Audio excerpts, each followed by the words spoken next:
Double time talaga, kuya. Kinabukasan maagang gumising ang housemates para muling harapin ang kanilang unang Dream Team Challenge.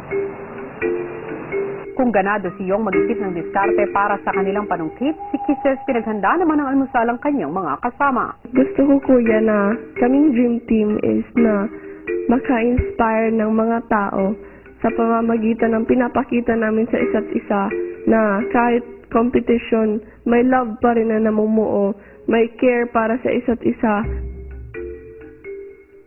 Mahalaga po kaya na manalo po kami sa gagawin po namin, kuya. Para madagdagan po kami ang 3. Dream team na po, kuya. May lucky pa, may 7 pa, kuya.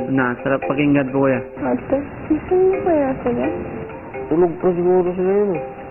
Kasi 68 hours na lang. Kaya parang kailangan natin ng extra double time. Kaya may extra double time sa stick natin.